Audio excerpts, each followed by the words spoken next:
ओम नमः शिवाय। श्री महापुराण रुद्र संहिता पार्वती खंड अध्याय 39। देवताओने शिवजीનું નિમંત્રણ। બ્રહ્મા બોલ્યા કે હે નારદ, આ બાજુ ભગવાન શંકરે જ્યારે લગ્ન પત્રિકા લીધી ત્યારે તેમાં લખેલી બધી જ લોકાચાર રીતોને અપનાવી બધા જ ઉપસ્થિત મુનિઓને ભગવાન શંકરે પોતાના વિવાહમાં જોડાવા આવવાનું કહ્યું। ત્યાર પછી ભગવાન શંકરે તેમને યાદ કર્યા પછી તમે પણ ત્યાં પહોંચી ગયા અને પોતાના ભાગ્યની પ્રશંસા કરતા પ્રણામ કરવા લાગ્યા।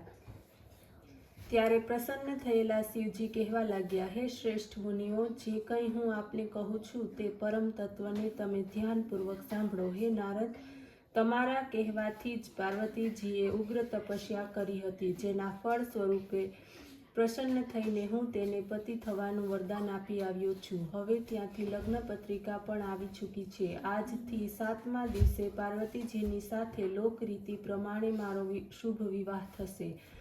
માટે વિષ્ણુ વગેરે દેવતાઓ, મુનિ, સિદ્ધ, ઋષિ સર્વને મારા તરફથી નિમંત્રણ આપો। પોતપોતાના વાહનો ઉપર આરૂઢ થઈને પોતાની જાતને વસ્ત્ર અલંકારથી વિભૂષિત કરીને મારા વિવાહોત્સવમાં શીઘ્ર આવો। હે નારદ, આ પ્રમાણે ભગવાનની આજ્ઞા સાંભળીને પ્રસન્ન મન તથા શિવની આજ્ઞાને શિરોધાર કરીને સર્વ દેવતાઓને નિમંત્રણ આપવાને માટે ત્યાંથી ચાલતા થયા। પછી પાછા આવીને બધા સમાચાર સંભળાવ્યા। હે નારદ, નિમંત્રણ પ્રાપ્ત કરીને દેવતાઓ સજી ધજીને ભગવાન વિષ્ણુ શ્રી લક્ષ્મીની સાથે ભગવાન શંકરની પાસે પહોંચ્યા। ત્યાં શંકરને પ્રણામ કરીને તેમની આજ્ઞા પ્રમાણે પોતાના સ્થાન ઉપર આવીને બેઠા। આ પ્રમાણે બધા દેવતાઓ, લોકપાલ, ઇન્દ્ર વગેરે પોતાના ગુણ અને પરિવારની સાથે વસ્ત્રોથી વિભૂષિત થઈને ત્યાં પહોંચ્યા। સિદ્ધ, શારણ, ગાંધર્વ, ઋષિ, મુનિ બધા જ નિમંત્રણ પ્રાપ્ત કરીને કૈલાસ પહોંચ્યા। અપ્સરાઓ નાચવા લાગી, દેવાંગનાઓ મંગલ ગાન કરવા લાગી, મહાન ઉત્સવનો આરંભ થયો। તેના પછી લોકાચાર રીતને અનુસરી ભગવાન શંકરની આજ્ઞાથી વિષ્ણુ વગેરે દેવતાઓ જાન કાઢવાની તૈયારી કરવા લાગ્યા।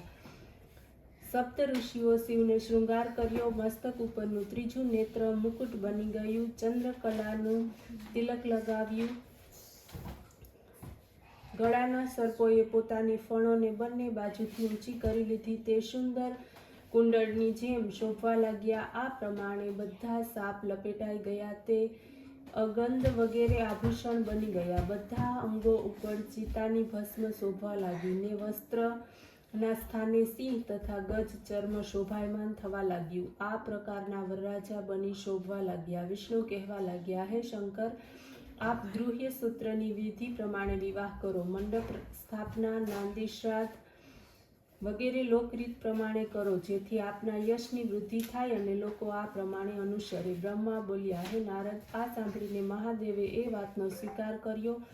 કશ્યપ, અત્રિ, વશિષ્ઠ, ગૌતમ, ભાંડરીક, ગુરુ, કણવ, બૃહસ્પતિ, શક્તિ, જમદગ્નિ, પરાશર, માર્કંડેય, અગસ્ત્ય, શ્યવન, ગર્ગ, શિલાદ, શિલાપાક, અરુણાપાલ, અકૃત, શ્રમ, દધીચી, ઉપમન્યુ, ભરદ્વાજ, અજૃતવર્ણ, પીપલાદ, કૃષિક, કૌતશ વગેરે ઋષિઓએ શિષ્યો સાથે બોલાવીને બધા આચાર માટેની આજ્ઞા આપી। ત્યારે બધાએ મળીને ભગવાનનું રક્ષા વિધાનનું કરીને ઋગ્વેદ, યજુર્વેદ, સામવેદ વગેરે સૂક્તો દ્વારા સ્વસ્તિક વાંચનનો આરંભ કર્યો। પછી વિઘ્ન વારણાર્થ, ગૃહ પૂજન વગેરે દેવતાઓનું પૂજન કરાવ્યું। આ પ્રમાણે લૌકિક અને વૈદિક વિધિ પ્રમાણે બધા જ પ્રકારના મંગલ કાર્ય કરાવ્યા।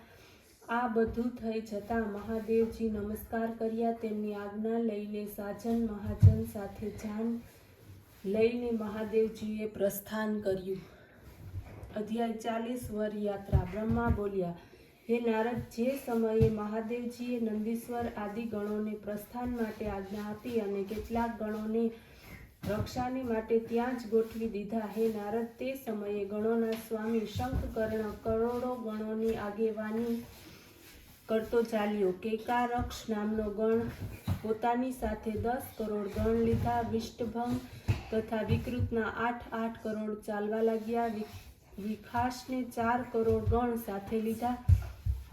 પારિજાતે 9 કરોડ, સવર્તિક તથા વિકૃતાને 60 કરોડ ગણ સાથે લીધા. દુદંભે 8 કરોડ, કપાલાખીએ 5 કરોડ, સુંદારકે 6 કરોડ, કંદક કુંડલ 1 કરોડ, પીપલાદ તથા મહાકેશ 1,000 કરોડ, સનાદક 1 અરબ, ચંદ્રતાપન અને આવેશન 8 કરોડ, કુંડક તથા પર્વતક 12 કરોડ, કાલ, કાલક, મહાકાલ, શહનાહ 400 કરોડ, અગ્નિમુખ 1 કરોડ, આદિત્ય મૂર્ધા, ધનાવહ, કુમદ, કાકોપદાદર, સંતાનક, મહાબલ, મધુમંગલ, નીલ, પૂર્ણભદ્ર આ બધા 9 કરોડ, ચતુર્દક, કરણ 20 કરોડ, અહિરોમક, પજવાક, શતમન્યુ કરોડ, કાષ્ટ, ગુષ્ટ 64 કરોડ ગણની સાથે ચાલ્યો. વિરૂપાક્ષ, શુકેશ, વૃષભ, તાલકેતુ, છડાશ્ય, ચંચારસ્ય, સનાતન, સંવર્તક, ચૈત્ર,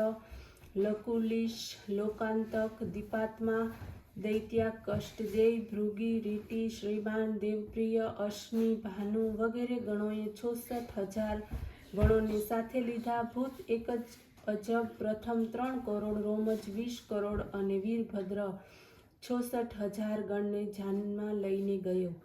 હે નારદ, આ પ્રમાણે નંદી, ક્ષેત્રપાલ, ભૈરવ વગેરે ગણોએ પણ અસંખ્ય ગણોની સાથે લીધા. આ રીતે બીજા પણ અસંખ્ય મહાબળવાન ગણેશ્વરો મહાપ્રીતિથી શિવજીના ઉત્સવમાં ગયા. સઘળા હજાર હાથવાળા, જટા મુકુટ ધારણ કરનારા, ચંદ્રની રેખારૂપી અલંકારવાળા, નીલકંઠવાળા, 3 નેત્રવાળા, રુદ્રાક્ષને ધારણ કરનારા, ભસ્મને ધારણ કરનારા, હાર, કેયુર, મુકુટ વગેરે અલંકારોથી યુક્ત હતા. ઇન્દ્ર સમાન આદિ મણિમાદી ગુણોથી અલંકૃત તથા કોટી સૂર્ય સમાન પ્રકાશવાળા ગણેશ્વરો અત્યંત શોભતા હતા. કેટલાક પૃથ્વી પર તથા કેટલાક પાતાળમાં વિચરનારા હતા. કેટલાક આકાશચારી તથા કેટલાક સાતે સ્વર્ગમાં ફરનારા હતા. ભગવાન શંકરના વિવાહ ઉત્સવમાં સર્વ સમ્માનિત થયા હતા. હે નારદ, આ પ્રમાણે જાનની તૈયારી થતાં ભગવાન શંકર સર્પોના આભૂષણોથી યુક્ત બની વૃષભ ઉપર સવાર થઈને હિમાલય નગર તરફ વરરાજા બનીને ચાલવા માંડ્યા. તેના પછી ચંડી સદાશિવની બહેન બનીને મસ્તક ઉપર સુવર્ણનો કલશ મૂકીને પોતાના પરિવારની સાથે ત્યાં આવી પહોંચી.